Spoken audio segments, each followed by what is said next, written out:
अस्सलाम वालेकुम, welcome back to my channel. आज मैं आपको सुना रही हूँ मिन शर्री मा खलक की चौथी एपिसोड। आज क्या मसरूफियत रही? उसने यकदम सवाल किया। काफी का मग मेरे हाथ से गिरते गिरते बचा। इस किस्म के सवालात तो वो कभी भी नहीं करती थी। मुझे न जाने क्यों महसूस हुआ कि वो कुछ खोई खोई सी है।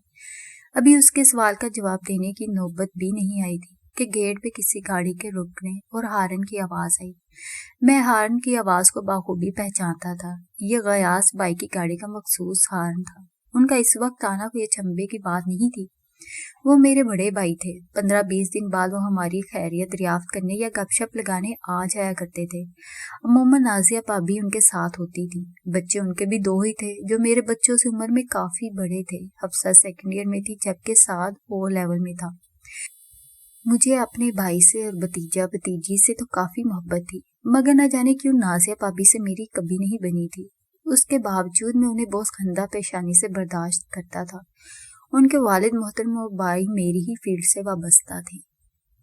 हम टेरेस से नीचे आए। हफ्सा और साद उन लोगों के साथ थे।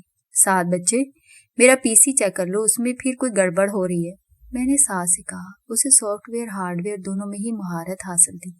जी चाचू। वो सादत मंदी से उठकर स्टडी की जानिब चल दिया।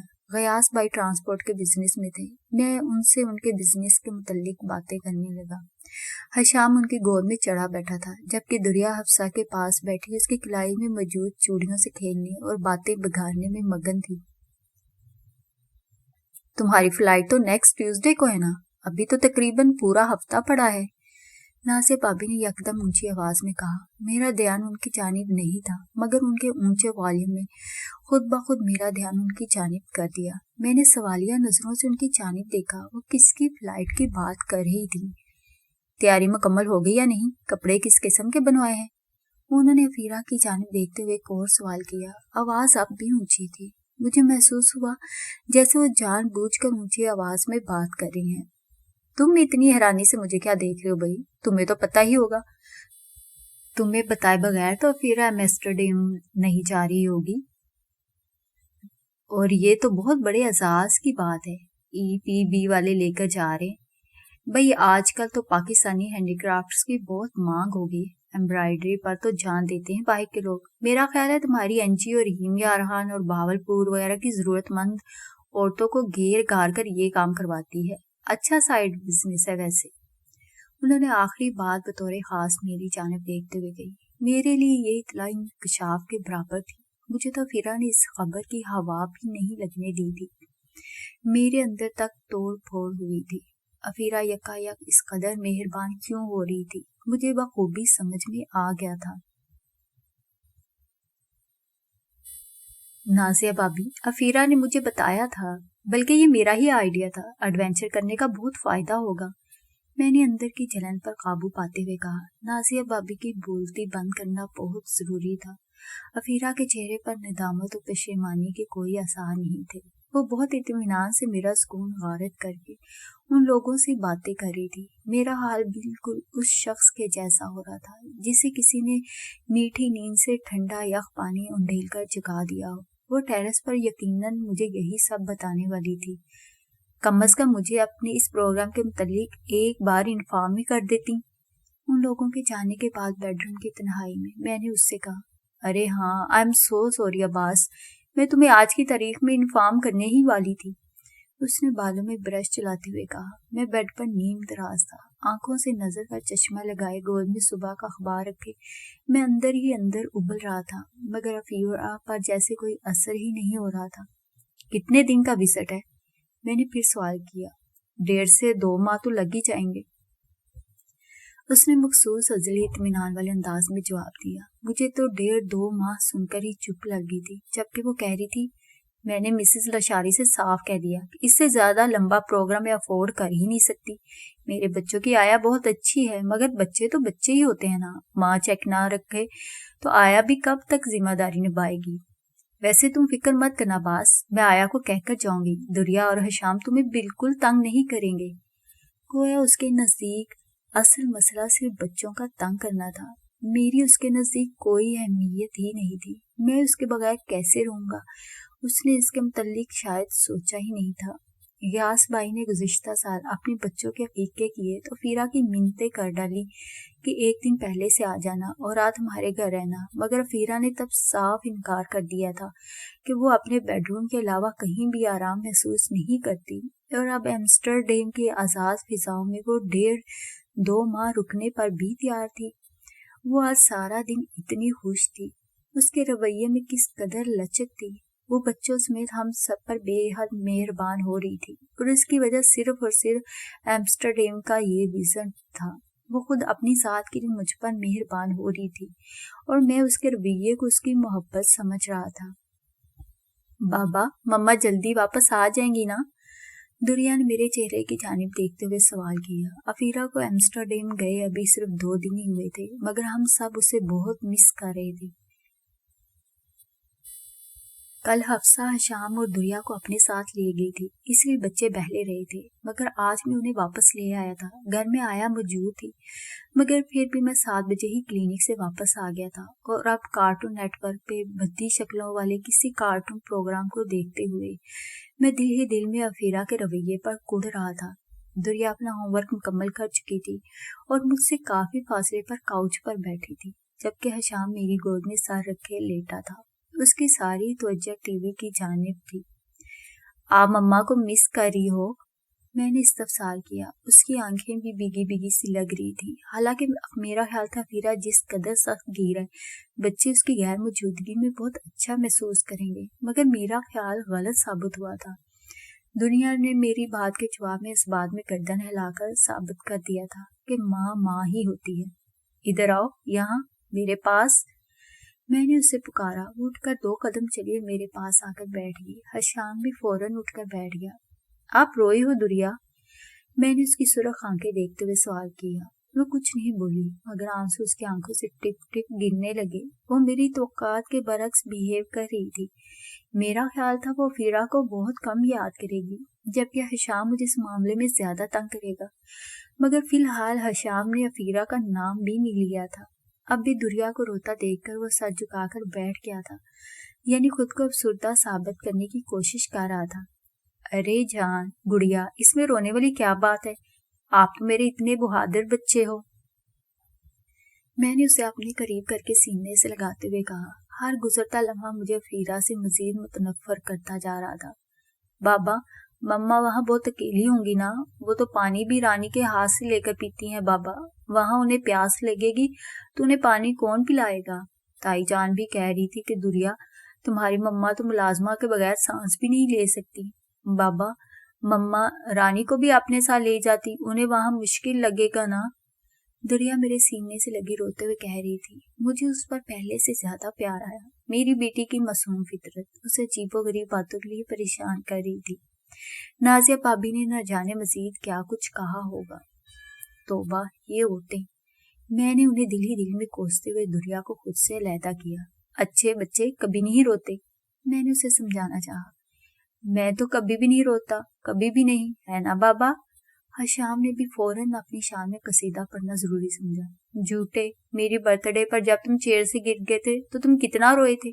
بابا نے تمہاری مووی بھی بنائی تھی، اس میں تم بالکل بھالو لگ رہے ہو۔ دریا نے ہاتھ سے آنکھیں صاف کرتے ہوئے بھائی کو تڑک کر جواب دیا۔ میں بالو نہیں ہوں، تم بالو ہو، ہے نا بابا؟ حشام نے اپنے مخصوص انداز میں میرے چہرے پر ہاتھ رکھ کر پوچھا۔ بری بات بیٹا، ایسے نہیں کہتے۔ میں نے ان دونوں کو ایک ساتھ نصیحت کی تھی، اور ساتھ ہی مجھے حیرت سی ہوئی۔ افیرا کی موجودگی میں بچوں کو نصیحتیں کرنے والے کام وہی کیا کرتی تھی، اور بہت سخت انداز میں کیا کرتی تھی۔ بابا، میری برتھ ڈے کی مووی دیکھیں؟ دریا نے فرمائش کی۔ میں نے وال کلاک کی جانب دیکھا۔ اگرچہ کل اتوار تھا، مگر پھر بھی بچوں کا ٹائم پر سونا ضروری تھا، اور مووی دیکھنے کی صورت میں وہ یقیناً دیر سے بیدار ہوتے۔ ابھی تو ہم نے رات کا کھانا بھی نہیں کھایا تھا۔ میں کچھ دیر شش و پنج میں گھرا رہا۔ بچوں کو کسی بات کے لیے نہ کہنا بھی میری عادت نہیں تھی۔ میں بچوں کو سمجھا سکتا تھا کہ ہم کل کسی وقت دریا کی برتھ ڈے کی مووی دیکھ سکتے تھے، مگر نہ جانے کیوں میں نے ایسا نہیں کیا۔ ڈی وی ڈی پلیئر میرے بیڈ روم میں موجود تھا۔ میں بچوں کو لے کر اپنے بیڈ روم میں آ گیا۔ بچوں کے ساتھ مووی دیکھتے ہوئے مجھے وقت گزرنے کا پتہ ہی نہیں چلا۔ 9 بجے کے قریب ملازمہ نے دستک دی۔ बच्चों के सोने का टाइम हो गया है, मेरे इस्तफसार पर वो बोली। तो फिर? मैंने खुश्क लहजे में कहा। वो जी, बच्चों को भेज दें, मैं उन्हें सुला देती हूँ। वो मेरे अंदाज पर खज्जुल होकर बोली। मैं उन्हें खुद सुला दूंगा, तुम पहले हमारे खाने के लिए कुछ लेकर आओ, मैं हुक्मिया अंदाज में कहा। वो बेचारी मेरे रवैये पर हैरान होते हुए वापस चली गई। वो और उसका शोहर बहुत अरसे से हमारे यहाँ कुल वक्ती मुलाजिम थे। उसके लिए साहब का रवैया यकीनन नया था। चंद लम्हे गुजरने के बाद वो तो नहीं आई थी, मगर उसका शोहर आ गया। आपकी तबीयत तो ठीक है ना? नजीरा कह रही थी साहब कुछ बीमार लगते हैं। टिंड मुंड बालों वाला सर खुजाते हुए उसने मुतजस्सिस से अंदाज में पूछकर मुझे गोया चिढ़ने पर मजबूर किया। ओ भाई, बिल्कुल ठीक हूँ मैं। बेडरूम में खाना खाने का ये मतलब नहीं कि मुझे कोई बीमारी लाहक होगी, समझे? अब जाओ यहाँ से, मैंने घुरा कर कहा। न जाने मैं किसका गुस्सा किस पर निकालना चाह रहा था, मगर ये हकीकत है कि मुझे इस तरह से गुस्सा निकालकर लुत्फ बहुत आया। 10-15 मिनट बाद दोनों मियाँ भी एक साथ ट्राली घसीट कर अंदर दे गए थे। उनका अंदाज बेहद मुहतात था। वो बहुत शुरू से हमारे यहाँ मुलाजिम थे। उनके साथ मेरा रवैया हमेशा मुशफ़िकाना ही रहा था। शायद इसीलिए आज मेरा उखड़ा हुआ रवैया उन्हें उलझा रहा था। मैंने उनकी परवाह ना करते हुए ट्राली बेड के करीब घसीट ली और हशाम और दुरिया के साथ मिलकर खाना खाने लगा। अभी हम मसरूफ थे कि मेरे मोबाइल की बीप बजने लगी। मैंने अपनी जगह पर बैठे बैठे साइड टेबल पर पड़ा मोबाइल देखा। मोबाइल की स्क्रीन पे आईडी विद हेल्थ का मोनोग्राम चमक रहा था। ये यकीनन ओवरसीज कॉल थी। इससे पहले कि मैं मोबाइल कान से लगाता, कॉल मुनक़ता हो गई। मैंने दोबारा से खाने की तरफ तवज्जो कर ली, मगर चंद लम्हों बाद फिर मोबाइल की बीप गुनगुना उठी। मैंने बइज्जत मोबाइल उठाया और कंधे का सहारा देकर कान से लगा लिया। क्या बात है, कहाँ मसरूफ हो? कब से मिला रही हूँ, घर में हो या कहीं बाहर हो? अफीरा की आवाज मेरी समातों से टकराई। मैंने गहरी सांस भरते हुए खाने से हाथ खींच लिया। कैसे हो? बच्चे कैसे हैं? तुम्हें ज्यादा तंग तो नहीं कर रहे? मेरी खामोशी को खातिर में ना लाकर उसने मजीद कुछ सवालात किए। मेरी उससे खुद साख्ता किस्म की नाराजगी चल रही थी। बोलो ना बास, बच्चे तंग तो नहीं कर रहे? उसने फिर पूछा। मैंने टिश्यू पेपर से हाथ साफ किए और बेड से उतर आया। बच्चों की तवज्जो खाने और मूवी की जानिब थी। खुदा की बंदी, वो मेरे बच्चे हैं, अगर मुझे तंग कर भी लेंगे तो क़यामत नहीं टूट पड़ेगी, मैंने धीमी आवाज में कहा। मेरी भरपूर कोशिश थी कि बच्चों तक मेरी आवाज ना पहुंचे। एहतियातन मैं खिड़की में आ खड़ा हुआ। अफीरा चंद लम्हे के लिए खामोश हो गई, फिर बोली, घर में हो? हाँ। अब की बार नहायत शराफत से मैंने मुख्तसरन जवाब दिया, फिर उसके अगले सवाल का इंतजार किए बगैर बोला। उसने मेरी खाली ज़हनी को कोई अहमियत नहीं दी थी। वह एम्स्टरडैम के मौसम, वक्त की बाकी मुअज़्ज़ज़ ख़वातीन की बचकाना आदतों और नीदरलैंड होटल की इंतज़ामिया के शानदार रवैये पर रोशनी डालने लगी। फिर उसने मुझे अपना ख्याल रखने, बच्चों को प्यार देने का हुक्म देकर फ़ोन बंद कर दिया। मैं पहले ही बच्चों के हाथ पर बराए नाम खा रहा था और अब अफीरा की आवाज़ सुनकर बिल्कुल ही भूख उड़ गई थी। मुझे अफीरा की याद आने लगी थी, मगर उसको याद करने का फ़ायदा क्या था? उसे वहाँ बैठे मेरा एहसास ही नहीं था और यहाँ उसकी याद में मुझे भूख भी नहीं लग रही थी। आपने कभी किसी से मोहब्बत की हो तो आपको यकीनन इस किस्म के तजर्बात का इत्तफाक हुआ होगा। आप किसी की कुर्बत की तड़प में मरे जा रहे हो, मगर उसे आपका एहसास ही ना हो तो आपका दिल चाहता है उस शख्स का गला दबा दे, लेकिन आप में उस शख्स को सुई चुभोने जितनी तकलीफ देने की भी हिम्मत नहीं होती। मैं कम से कम इस किस्म की कैफियत से बारहा गुजर चुका था। फिजा में अच्छी खासी हुनकी थी, मगर मैं अंदर तक जला भुना वहीं खिड़की में खड़ा लॉन में फैली रात की रानी की महक को महसूस करते हुए न जाने क्या क्या सोचता चला जा रहा था। अजीब आयाना सी रविश रगो पे में सरायत कर रही थी। लॉन में लगा गुल चैन का दरख्त और उसके अकब से झांकता चांदी के इश्क से मखमूर चांद मुझे एक अनोखी तरगीब दे रहा था। अफीरा, अगर मैं बेवफाई पर उतर आऊं तो तुम्हें कैसे पता चलेगा? अगर मैं तुम्हारा हक किसी और पर लुटा दूं तो तुम्हें कानों कान खबर ना हो सकेगी, मगर मैं ऐसा कैसे कर सकता हूँ अफीरा? मुझे तुमसे मोहब्बत है अफीरा, मैं तुम्हारी अमानत में खयानत कैसे कर सकता हूँ? मैंने सर चटक कर खुद को उन सोचों के धारों से बचाने की कोशिश की। हशाम और दुरिया मुझे आवाजें दे रहे थे।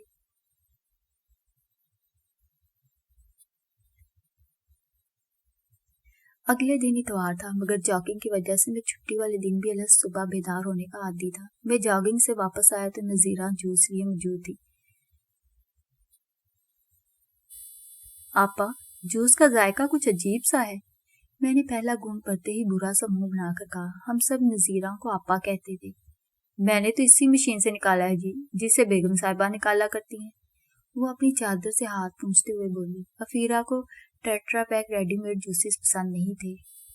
वो खुद स्ट्रेस प्रेस के जरिए मेरे और बच्चों के लिए जूस निकाला करती थी। आपा को बच्चों के लिए नाश्ता तैयार करने का हुक्म देकर मैं बददिली से जूस के घूंट भरने लगा। एप्पल जूस में अजीब सा जायका महसूस हो रहा था।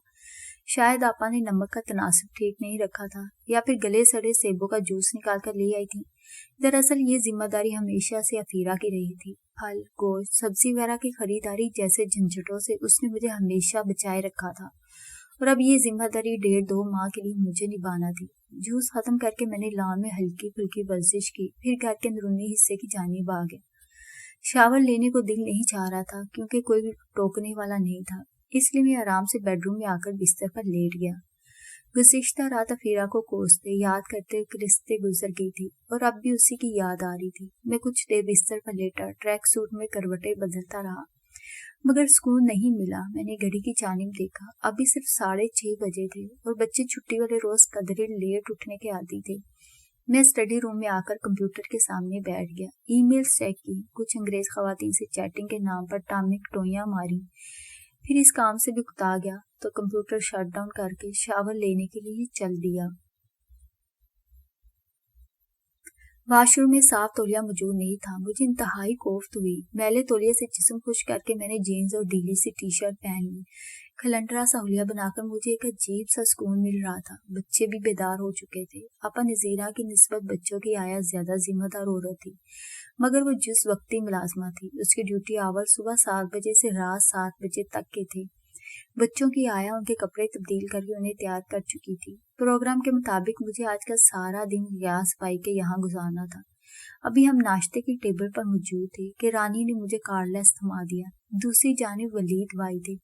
कैसे हो यंग मैन? बहुत मसरूफ रहने लगे हो। तुमसे बात करनी हो तो पहले अपॉइंटमेंट लेना पड़ती है।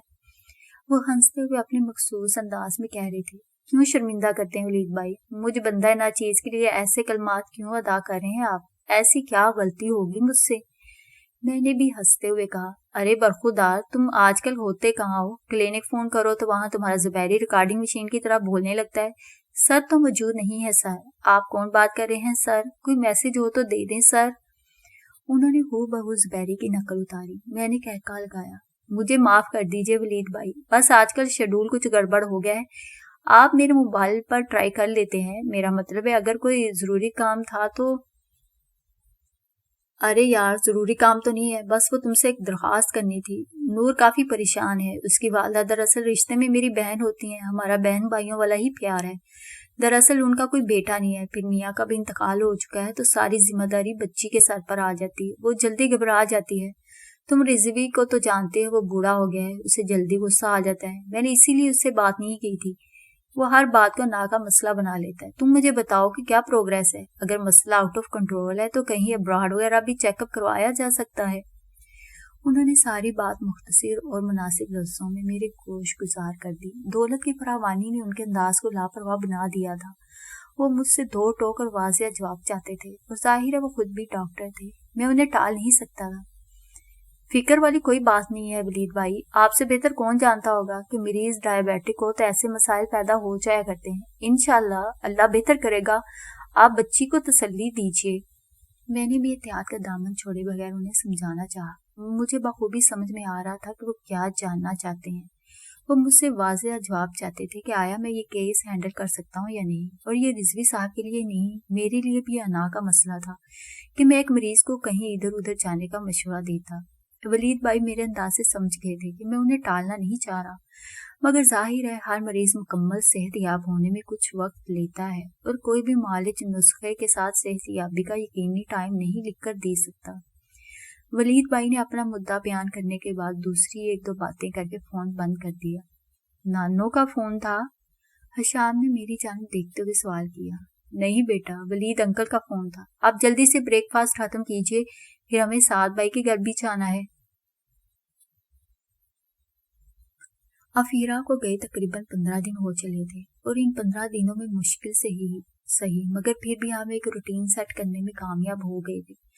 अगरचे अफीरा की गैर मौजूदगी में मुझे बहुत सी घरेलू जिम्मेदारियां निभाना पड़ी थी। खसूसन मुलाजमीन को कंट्रोल में रखना बहुत ही मुश्किल काम था।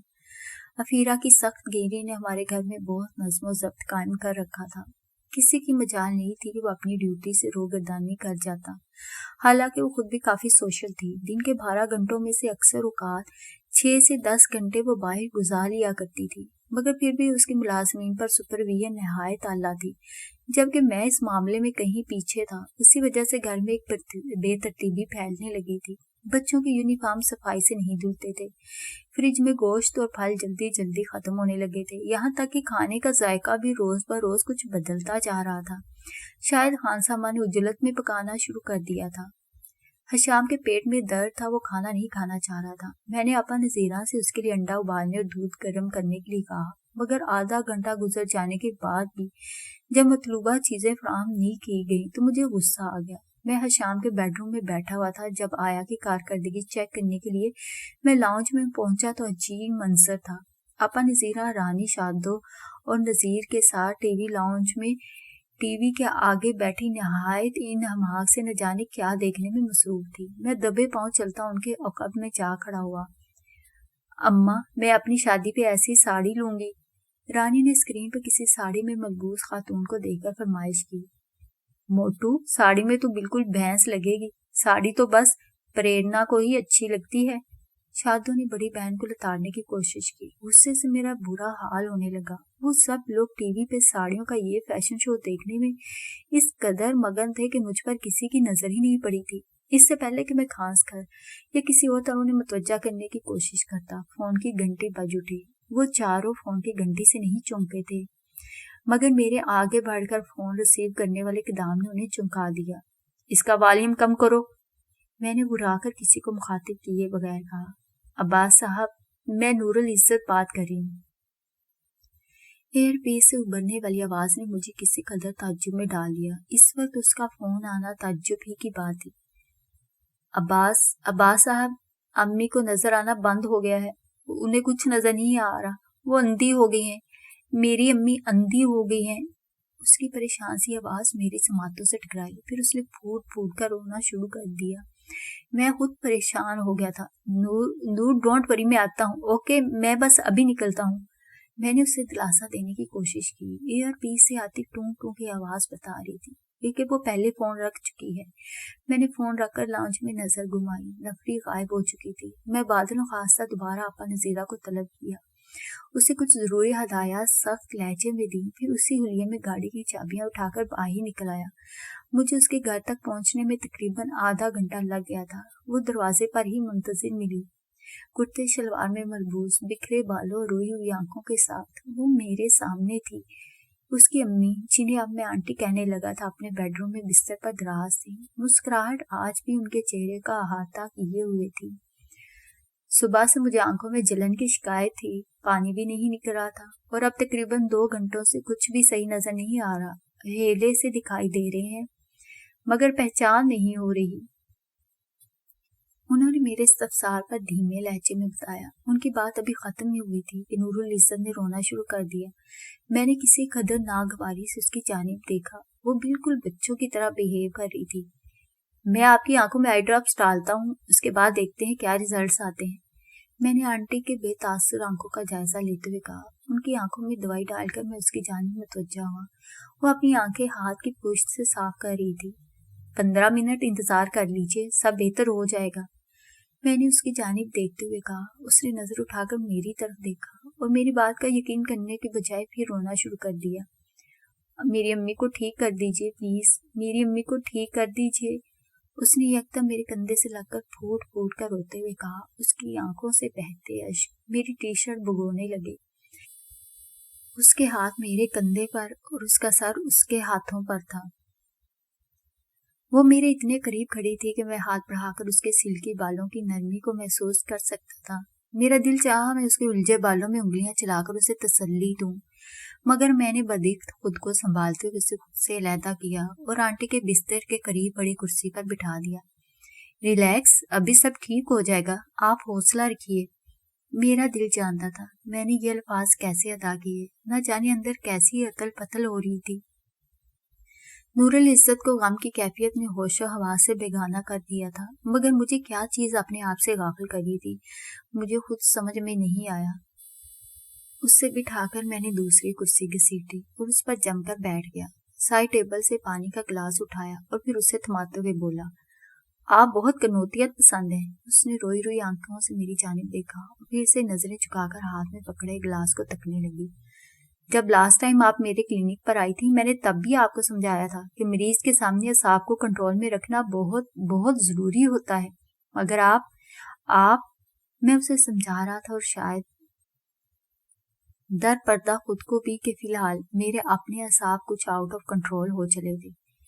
آنٹی کو مکمل نظر آنا بند نہیں ہوا، انہیں جو مسئلہ درپیش ہے اس کے باعث یہ کوئی ایسی انہونی بات نہیں، وہ بہت کمزور ہیں اور کمزوری کے باعث بھی یہ سب ہو سکتا ہے۔ آپ مجھے کچھ وقت تو دیجیے، میں نے انہیں ڈراپس دیے ہیں، چند لمحوں بعد صورتحال واضح ہو جائے گی۔ میں نے اس کی جانب دیکھنے سے گریز کرتے ہوئے کہا، آپ کو کتنا وقت درکار ہے؟ گزشتہ 2 ہفتے سے میں آپ کے پاس آ رہی ہوں مگر ابھی تک آرام نہیں آیا۔ وہی کنڈیشن ہے جو رضوی صاحب کے پاس تھی، ایک زمانہ آپ کی تعریف کرتا ہے، نہ جانے کیوں کرتا ہے۔ وہ آنکھوں کو سختی سے رگڑ کر صاف کرتے ہوئے صاف گوئی سے بولی۔ میں اپنے پاؤں کی جانب دیکھ رہا تھا، وہ کسی ناراض بچی کی طرح منہ پھلائے کہہ رہی تھی۔ مجھے اس کا انداز برا لگا کیونکہ میں اس کی والدہ کو اپنے حساب سے بہترین ٹریٹمنٹ فراہم کر رہا تھا، مگر نور العزت نے محض ایک فکرے سے میری ساری محنت کو بھلا دیا تھا۔ لیکن اس سے کچھ کہنے کے بجائے میں خاموشی سے آنٹی کی جانب تکتا رہا۔ میں ان کا معالج تھا، ان کے مریض سے بخوبی آگاہ تھا۔ وہ بہت تیزی سے صحت یاب ہو رہی تھی۔ حالیہ سٹروک میرے اندازے کے مطابق صرف کمزوری اور لو بلڈ پریشر کے باعث تھا۔ نور العزت اس وقت جس کیفیت میں تھی وہ میری بات سمجھ ہی نہیں سکتی تھی۔ 15 منٹ گزرنے میں اتنا وقت لگ گیا گویا 15 سال۔ میں نے آنٹی کو تکیے کے سہارے بٹھایا اور پھر ان کی آنکھوں کا چیک اپ کرنے میں مصروف ہو گیا۔ میں نے آنٹی سے مزید کوئی سوال نہیں پوچھا کیونکہ میں جانتا تھا وہ ابھی بھی ٹھیک سے دیکھ نہیں پا رہی۔ جو دوائی میں نے ان کی آنکھوں میں ڈالی تھی اس کی وجہ سے وقتی طور پر واضح نظر آنا بند ہو جاتا ہے۔ مکمل آلات کے بغیر میں چیک اپ کرنے کے قابل نہیں تھا، مگر پھر بھی جو کچھ میں ساتھ لایا تھا ان کی مدد سے میں نے دیکھ لیا تھا اور میں مطمئن تھا کیونکہ میرا اندازہ درست تھا۔ ان کی حالت کمزوری کے باعث ہوئی تھی۔ میں نے ان کا بلڈ پریشر چیک کیا جو کافی لو تھا۔ آپ پراپر ڈائٹ نہیں لیں گی تو پرابلم مزید بڑھ جائے گا۔ جوسز کا استعمال ضرور کیجیے اور پلیز دوا کا ناغہ نہیں کرنا۔ مجھے یقین ہے آپ نے آج پورے دن میں کسی ایک وقت میڈیسن نہیں لی اور تبھی یہ مسئلہ پیدا ہوا ہے۔ نور العزت کو قطعاً نظر انداز کرتے ہوئے میں ان سے مخاطب تھا، ایسا ممکن ہی نہیں ہے، میں خود امی کی میڈیسن کا دھیان رکھتی ہوں اور وقت پر انہیں دیتی بھی ہوں۔ وہ میری طرف دیکھتے ہوئے کہہ رہی تھی، مگر پھر بھی میں نے اس سے کچھ کہنے کے بجائے اپنی توجہ آنٹی کی طرف مبذول رکھی۔ آج دوپہر کے وقت میں نے دوائی نہیں لی نوری، میں تب سو رہی تھی اور تم شاید گھر سے باہر تھی۔ وہ خلا میں تکتے ہوئے کہہ رہی تھی۔ میں نے اب کی بار نور العزت کی جانب دیکھا، شاید اسے بھی یاد آ گیا تھا کہ جیسے وہ میری کوتاہی سمجھ رہی تھی، وہ دراصل خود اس کی اپنی غلطی تھی۔ میں نے آنٹی کو انجیکشن دیا اور پھر انہیں کچھ ضروری ہدایات دے کر اٹھ کھڑا ہوا۔ میں نے اسے مخاطب کرنے کی کوشش نہیں کی تھی، میں اس گھر میں کئی مرتبہ آ چکا تھا، اس لیے راستوں کی بخوبی پہچان تھی۔ میں نے اپنی چیزیں اٹھائیں اور گیٹ کی جانب چل دیا۔ کبھی کبھی بلڈ پریشر کی کمی کے باعث آنکھوں کے پٹھے کسی قدر دباؤ کا شکار ہونے لگتے ہیں جس کی وجہ سے لمحاتی طور پر واضح انداز میں نظر آنا بند ہو جاتا ہے، لیکن اس کا یہ مطلب نہیں ہوتا کہ مریض خدا نخواستہ بینائی سے محروم ہو چکا ہے۔ میں نے گیٹ کے قریب پہنچ کر اسے سمجھانے والے انداز میں کہا۔ وہ میری طرف دیکھنے سے اعتراض برت رہی تھی۔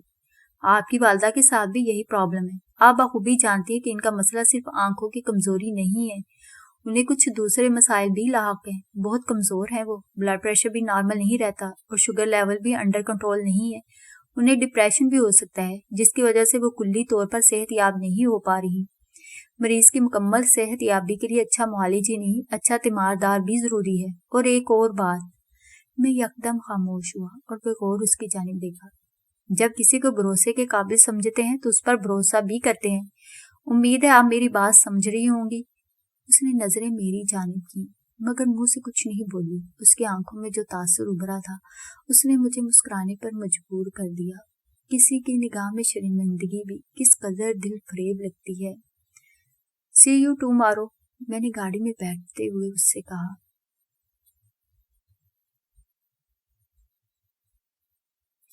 I am sorry. موبائل کان سے لگاتے ہی اس کی آواز ماتوں سے ٹکرائی. اس کا نمبر تو میں پہلے پہچان ہی چکا تھا. Sorry for what? میں نے شگفتہ سے لہجے میں استفسار کیا. موسم بہت دن کے بعد بہت خوشگوار ہوا تھا اور اس کا ڈائریکٹ اثر میرے مزاج پر ہوا تھا. میں گزشتہ رات کے لیے معذرت خواہ ہوں. آپ میری ایک فون کال پر دوڑے چلے آئے اور میں نے. وہ بہت رک رک کر بول رہی تھی. ارے بی بی, آپ کن تکلفات میں پڑ گئے ہیں. آپ کا رویہ بہت فطری تھا. یقین کیجئے میں نے قطعاً مائنڈ نہیں کیا. میں نے سابقہ انداز میں اس کی تسلی کرانی چاہی مگر شاید میں اپنی کوشش میں ناکام رہا تھا. تب بھی وہ میری بات کا اثر لیے بغیر بولی.